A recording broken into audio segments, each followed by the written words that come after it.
What's going on, y'all? I'm your host, Paco Elijah, and you're tuning in to Liberty Watch. I want to thank you for liking the page and sharing it. We're growing every day, and that's a good sign. We got to let people know public enemy number one, that's the media. We got to push back against the narrative. And don't forget to check out the website, occupythemedia.com, and our YouTube page. Definitely trying to grow that. So just to jump right into it, today I want to talk about Donald Trump and Edward Snowden. They're echoing Rand Paul.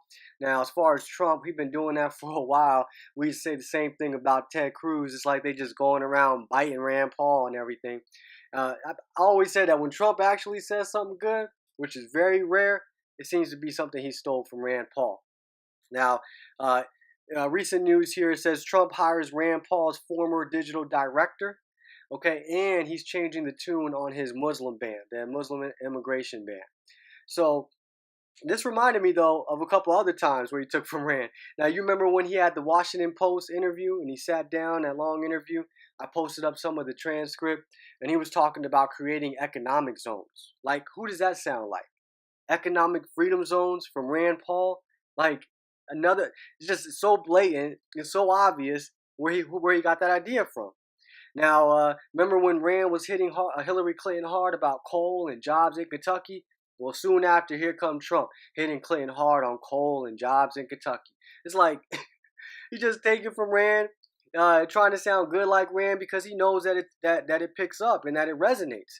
Now, another thing I thought about was when he skipped the debate. So, Rand Paul, they try to put him in the kiddie debate, the second tier debate. He said, man, we're not a second tier campaign. You're not going to make us out to look like one. So we're not going to show up. We're going to do our own thing. Okay. And then fast forward to the next debate. Rand Paul supporters push back. We pretty much blow up the phones at Fox Business. And then Rand Paul gets in the debate. What does Trump do? Now, I don't want to be in the debate. And he decides to do his own thing. Again, another thing, just like Rand, trying to push back, trying to seem anti-establishment. It's all fake and it's all phony. It's just all like a soap opera. Okay? Now, he has his own event, raises money for the veterans. No one knows what the money is. So it's just so obvious that he's just a con artist. He's just a con man, and he's just playing everyone. He just seems like he's just there as a plant to distract from Rand during the whole race. Create this celebrity status that everybody is distracted by, and the next thing you know, you got people off the Liberty message, and they're all on this, this crazy guy who's back and forth, doesn't know where he's at, changes all the time on the issues. So I just don't get how people don't see through it, especially when it comes to libertarians. Now, he's hiring Rand Paul's former digital director, and he's changing a tune on the Muslim ban. So it states here in a CNN article, instead of focusing the ban on Muslims, Trump would ban immigrants coming from countries with known terrorism links, training, and equipment. Trump first proposed a ban on Muslim immigrants in the aftermath of the terror attack in San Bernardino, California last year. It is about terrorism and not about religion, said Trump's national finance chairman.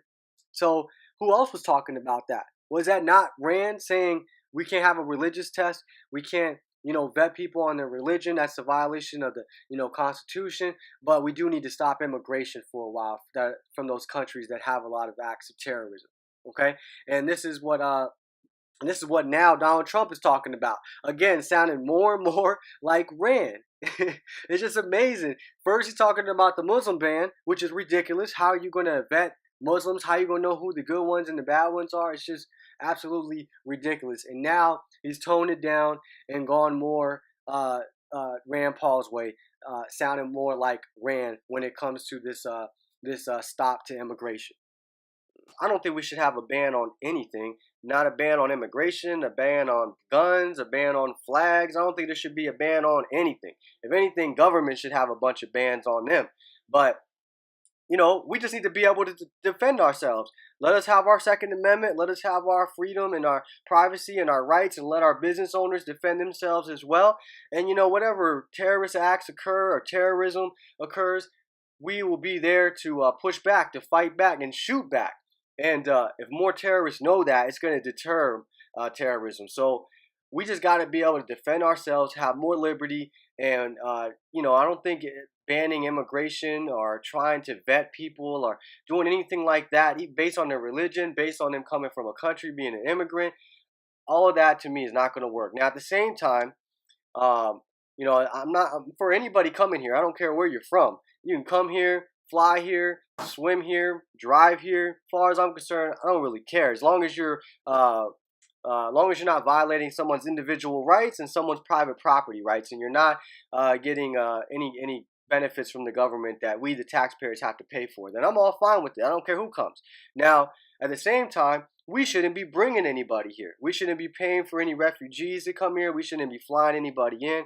We shouldn't be using any taxpayer dollars to bring anybody here. And at the same time, we shouldn't be creating these refugees, bombing people over there, giving them reasons to come over here or want to come over here or want to come over here and do harm. Okay, we're just creating all the problems and then we just make it worse.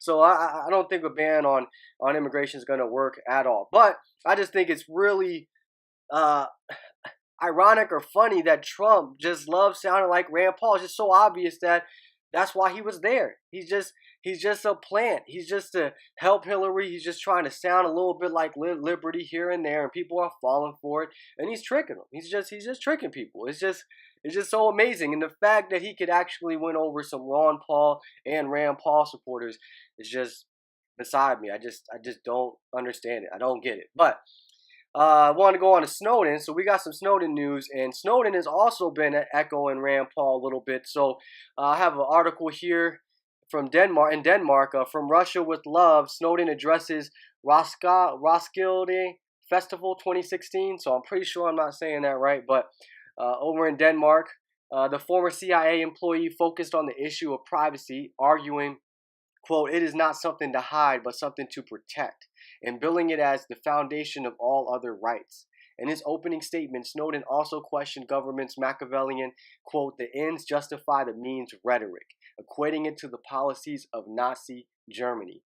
Snowden questioned the legitimacy of such privacy-violating policies, citing that whilst they have run for a decade, they have yet to uncover any unknown terrorists. Got all this network spying on everybody. You ain't uncovering a thing.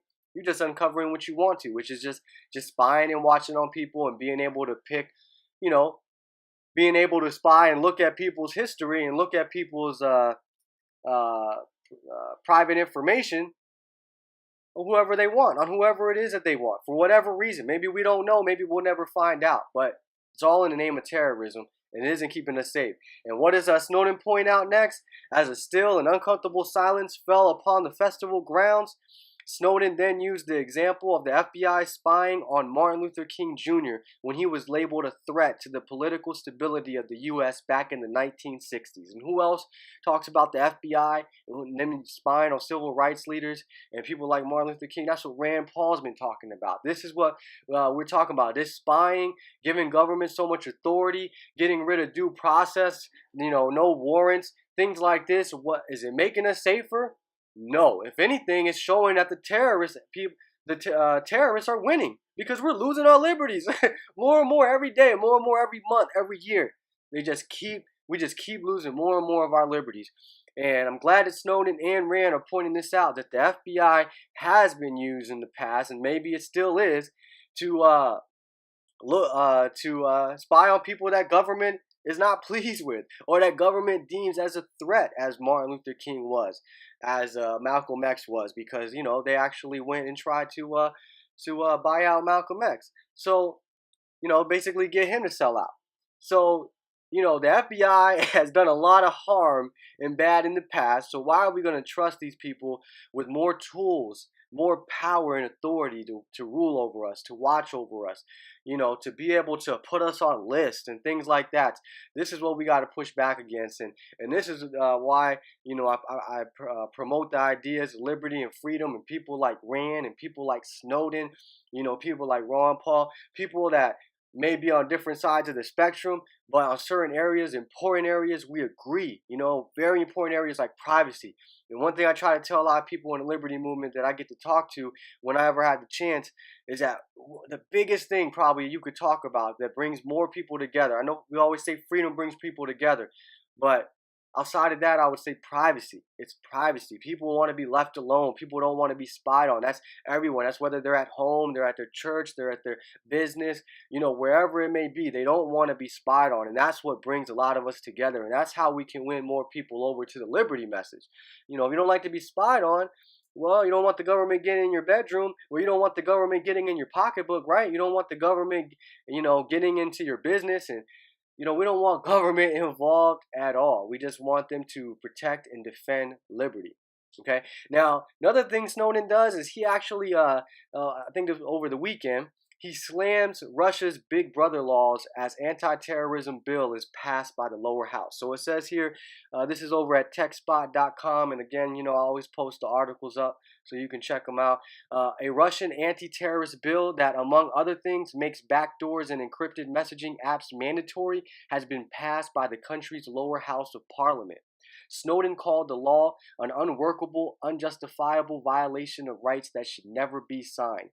In addition to the encryption rule, the law will make it a crime not to report planned terrorist attacks, armed uprisings, and several other criminal activities. Moreover, anyone expressing an approval of terrorism online will face up to 7 years in prison and the maximum penalty for, quote, extremism, a term that covers protesters, bloggers, and social media users who oppose the government, will be increased from 4 to 8 years in prison. So, that's pretty crazy. That's crazy. Who gets to decide, if your expressions are approval of terrorism? They can just slant that. They can just say that you are when you're really not. You're just anti-government, or you're against the current government over in Russia. So this is some tyrannical bill right here, and I don't know. I don't think it has fully passed yet, but it says here that it's been passed by the lower house of parliament. It goes on to say another aspect of the new law would demand that the country's telecommunications providers maintain records of all communications for 6 months and all message metadata for 3 years. The companies claim the cost of storing this extra data would amount to more than $33 billion. Snowden says here, storing 6 months of content is not just dangerous, it's impractical.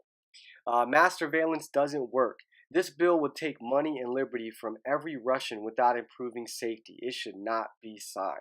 So here is Snowden in Russia calling out the Russian government and, calling out Big Brother over in Russia because, they're definitely going in the wrong direction. And but over here in America, we're not much better. If anything, we're worse or getting close to bills like that where they're just out in the open. But it just seems like they've been doing this for a long time. And thank God we have someone like Snowden that has leaked this to us and now has made it common knowledge. And we just got to keep spreading the message and keep waking people up to them spying on us. But it's just amazing that Snowden can call out, pretty much Putin and the Russian government right there while he's there with them, while they're providing safety to him. So I don't know how many people would be that brave to do that. Would they probably, just speak out for against America, and well, not against America, but American policy, and keep quiet about Russia. But instead, Snowden's like, nope, I'm going to speak up and wherever. And you have to admire that. It seems to be genuine that he's just speaking out, and he's speaking out for everyone. And that's how we should be in the liberty movement. That should be a good example right there, that we want to speak out for everyone to have rights. It doesn't mean that we want to get involved everywhere. We want to butt in everywhere around the world. It just means that we want to at least speak out for freedom, liberty. Everyone has God-given rights. Ours just happen to be listed in the Constitution. If you live in America, that's where our God-given rights are listed. That's why we quote that. But at the end of the day, we all have rights. And people like Snowden are speaking out for everyone's privacy rights. And that's something you do have a right to. Not education, not health care, not a job, not a paycheck. You don't have a right to any of that. But you have right to privacy. And we got to speak out for that for everyone. And some other news pertaining to Snowden, LavaBit founder confirms Fed Snowden spy efforts led to encrypted email service shutdown. So LavaBit founder Ladar Levison last week confirmed what had been an open secret. that he shuttered his encrypted email service in 2013 because of the federal government's pursuit of former NSA contractor Edward Snowden. So he can speak out now and basically put it out there what everybody already knew. It states here, reports circulated that in July 2013, Snowden used a LavaBit email account to alert the media of an upcoming press conference.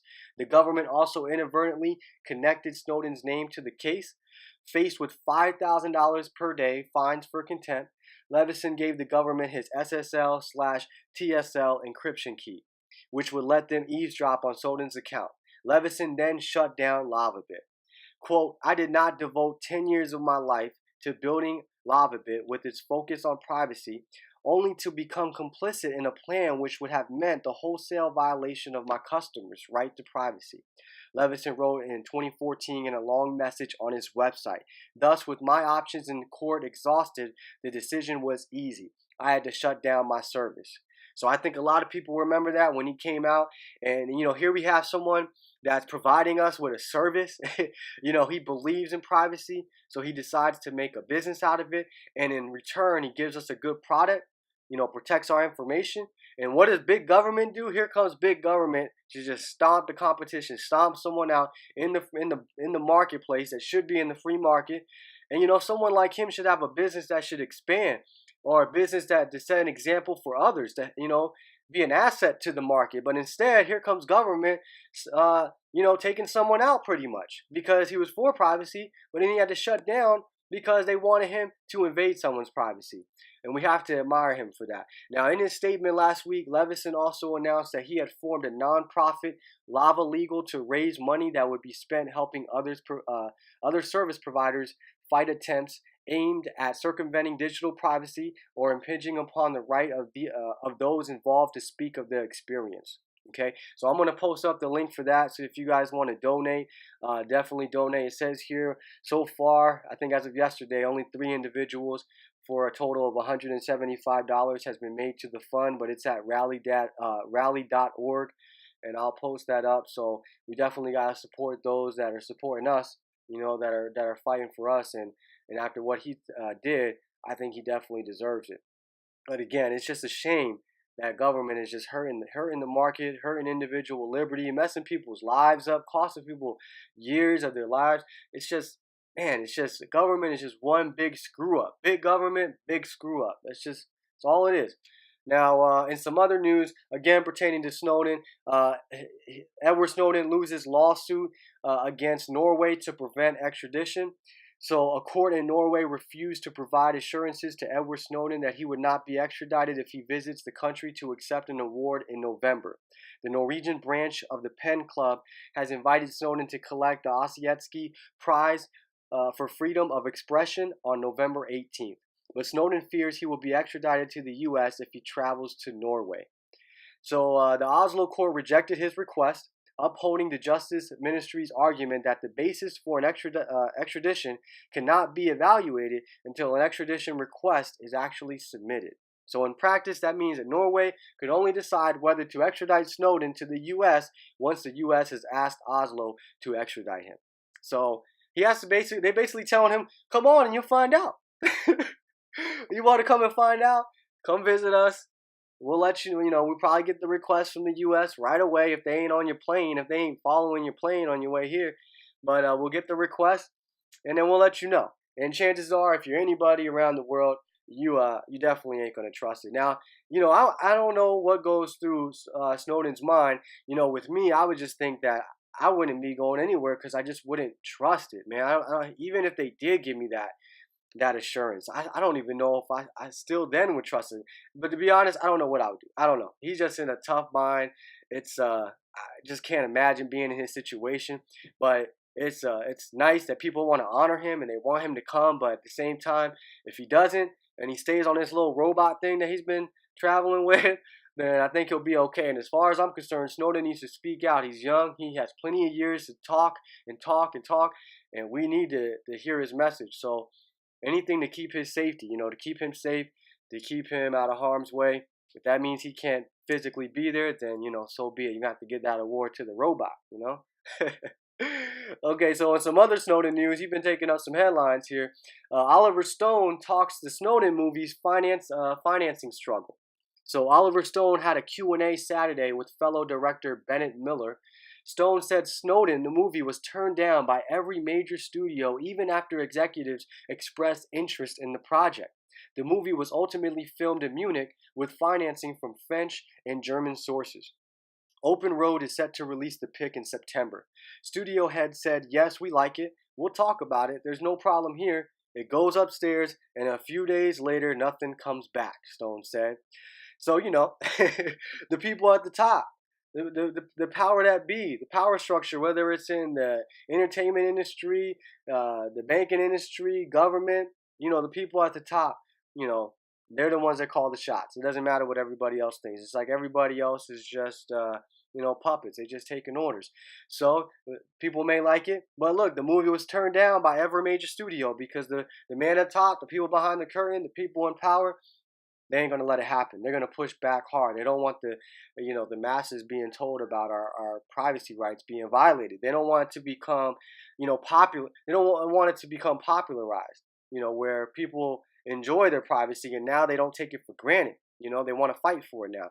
So Stone also cited Australian media mogul James Packer as one who was interested in the project but pulled out after getting spooked by the controversial nature of the movie. Quote, he was warned by an Israeli friend of his that he wouldn't get a visa to go to the U.S. Stone said, "There's all kinds of things behind the scenes, and it's ugly business that way." And we the people we can't be so gullible to not understand that, to not see that when they're pushing back hard and world governments, all governments across the world are pretty much bowing down to the US when it comes to Snowden and they're all willing to turn him in, then we have to realize how the message he's getting across, how powerful it is, and we have to grasp that and fight for it and defend him and defend others because they're doing everything they can. I mean, they're scaring people, they're scaring governments. Even if you do like Snowden, you better shut up about it. You better keep quiet. You better not help them in any way. They could try to tie you to terrorism, same way they did. What was it, Glenn Greenwald's boyfriend when he got interrogated over at in the airport. So we got to recognize it for what it is, and that's why we have to support those that are fighting back, like Lavabit and Snowden and others, and Ron Paul. Thomas Massey, those that are fighting for our privacy rights. Now, another thing that Snowden is trying to do is trying to get a pardon from Obama. So I got an article here, Press TV, NSA whistleblower starts process to gain Obama's pardon. So I don't know, maybe this is just wishful thinking. And again, I don't know if I would really trust Obama, even if he told me I could come back. But it states here, the whistleblower who has sought asylum in Russia has a legal team working on the case to make Obama grant pardon before he leaves the White House at the end of this year. His principal legal advisor, Ben Wisner, told New York Magazine in a cover story late on Sunday. Quote, we're going to make a very strong case between now and the end of this administration that this is one of those rare cases for which the pardon power exists. It's not for when somebody didn't break the law. It's for when they did, and there are extraordinary reasons for not enforcing the law against the person. Quote, they want to throw somebody in prison for the rest of his life for what even people around the White House now are recognizing our country needed to talk about. Okay, and he noted, according to former U.S. Attorney General Eric Holder, Snowden actually performed a public service by raising the debate that we engaged in and by the changes that we made. So even though they're willing to admit that now, okay, Snowden did a good thing, or because of what he did, it's a good thing that it's out there now so we can have this discussion. Man, government doesn't like light. If you could say one thing that government hates, the most hated thing is light. They don't want things to be in the open. They don't want things to be transparent. They want it to be as secret as possible. And so Snowden brings this to the forefront, and now they're admitting that it's a good thing. But at the same token, we have to get him here, and he has to face the music, and we have to put him in prison, file charges on him. I mean, who knows, torture him? Who knows what they're going to do to him? So the way I see it is that if I was Snowden, even if Obama said I could come back and he's going to pardon me, I wouldn't even trust that. Now, other countries, I don't know. Again, I guess I would have to look at their government and their history or whatever. But when it comes to America, as far as Snowden's point of view, I ain't coming back unless America has changed. Like we have regime change, we have the Bill of Rights, we don't have the drug war no more. I mean, it's a complete 180 change. Then I'd probably be thinking it was safe enough to come back. But to trust the Obama administration or to trust that the next administration is going to recognize the pardon that the Obama administration gave you, I think is ludicrous, and I wouldn't trust that. So I don't know. I guess I got mixed feelings on that, but at the same time, I do want him to be pardoned. I do want him to be able to come back, but I just don't trust my government, and I just think we're being gullible if we think that the government's going to actually pardon him, or if they do, actually mean it. So I just think what he did, you know, was such a violation to them in their eyes. Like think of it like a gang. He just violated the gang's number one rule or whatever. Basically put their stuff out there and pretty much expose those that are involved. So I just don't trust it for a bit. I just don't at all. But I wish he could come back and have a hero's welcome, and we could have a parade, and thousands, if not millions, of people be in the streets, and we just rejoice that for what he did, and at the same time rejoice because we got our privacy rights back. But unfortunately, that's not happening because we don't have that. We don't have our rights back yet. They are still the government, big government, this world order, whatever, is still on the move because they're still tyrannical. They're still listening in on us. And as far as I'm concerned, we just need to, get out of the FBI, get out of the NSA, get out of the CIA, just like this Brexit thing. Let's just get out of everything. Let's just opt out of everything. All right, well, moving on to some other news here before we wrap it up. Marijuana provision is stripped from Veterans Affairs funding bill. So, more ways to keep medical marijuana out of the hands of veterans because we know how dangerous that is.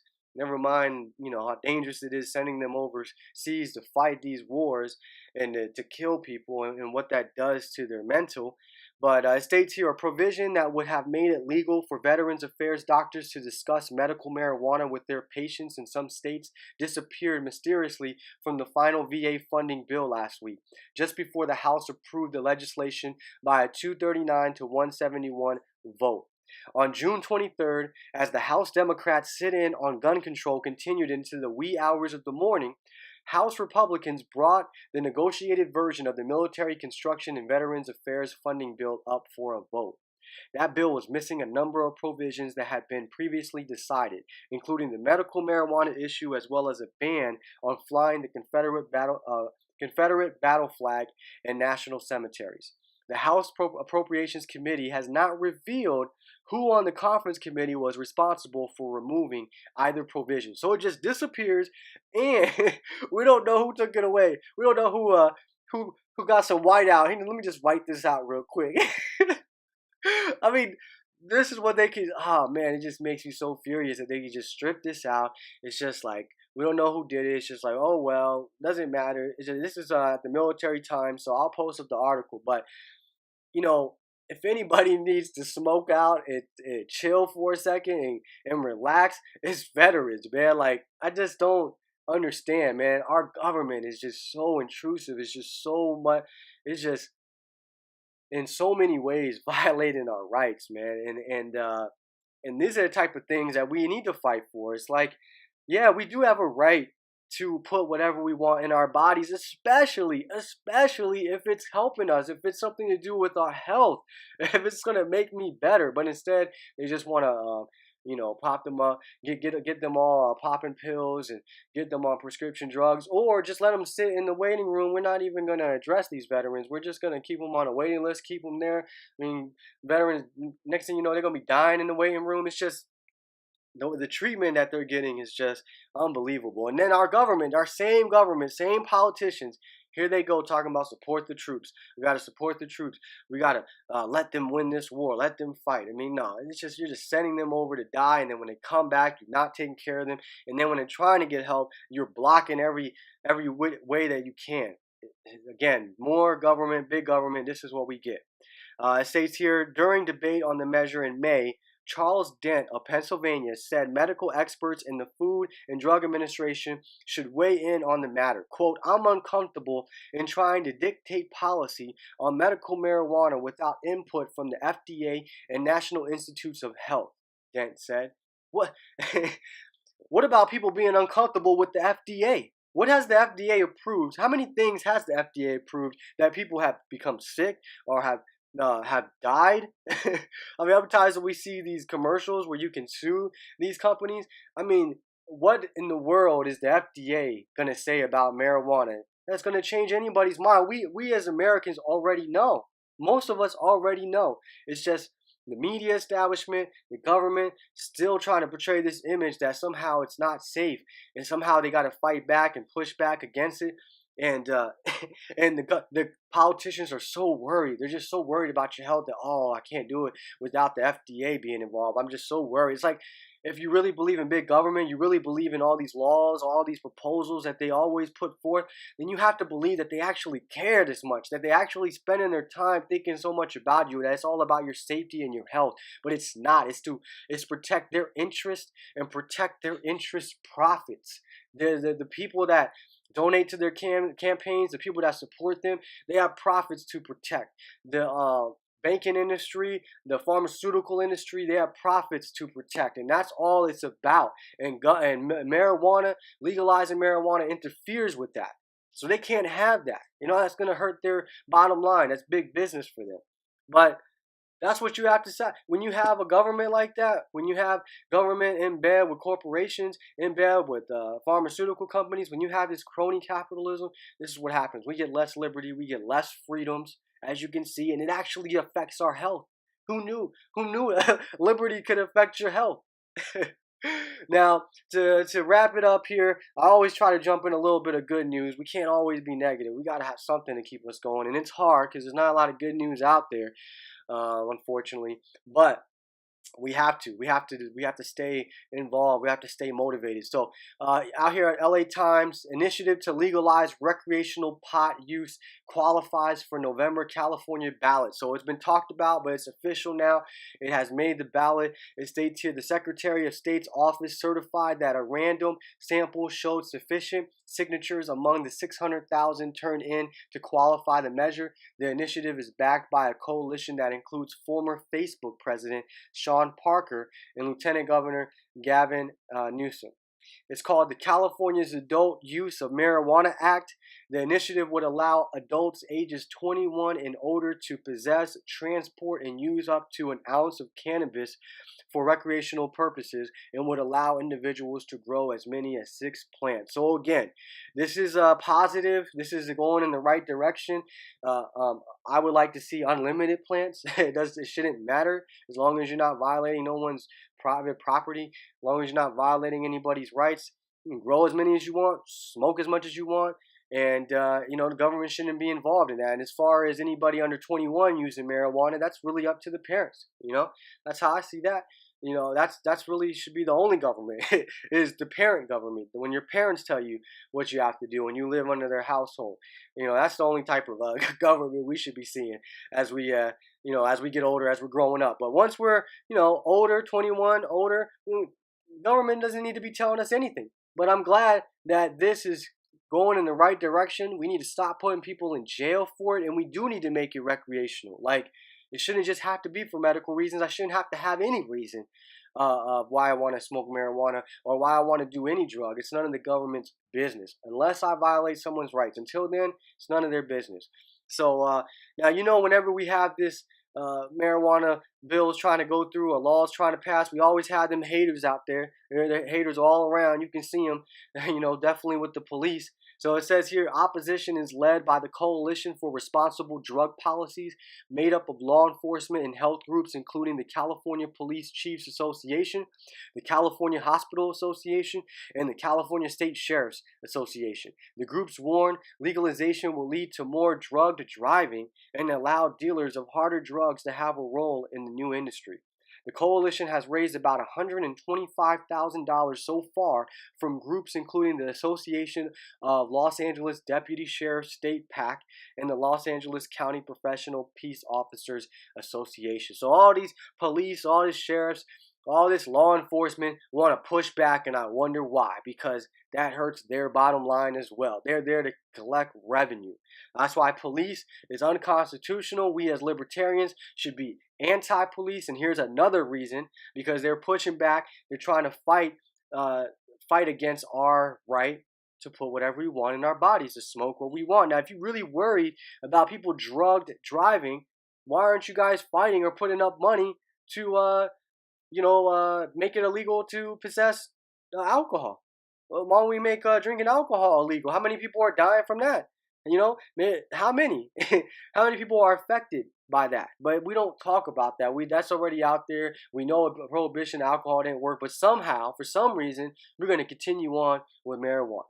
It does, as far as I'm concerned, legalize it all. Legalize it all. These people should be looked at as having a health condition. They have a problem. They need help. And when they have to hide, when they have to go in hiding, and they have to find ways to address their addiction and do bad things like violate other people's rights and steal and rob, then it's obviously not working. It's not a good thing. We need to decriminalize it, legalize it, let people get help, stop putting people in prison.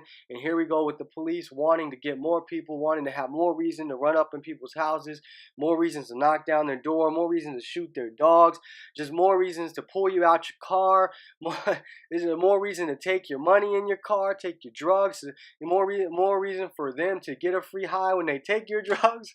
So that's how we have to see it. So anyways, at least we're getting closer, and it's going to be on the ballot. And those of us out here in California got to vote for it. And those of us outside of California need to support us and support all the states out there. This is another area that brings a lot of people together. We were talking about privacy. So is marijuana rights. If you can get involved in two things, the most important things as far as issues in your local area, I would say it'd be about privacy rights and it'd be about marijuana rights, because this brings a lot of people together, and that's how we can win them over to the libertarian message. All right, but that's the Liberty Watch for today. I want to thank you for tuning in. Until next time, peace.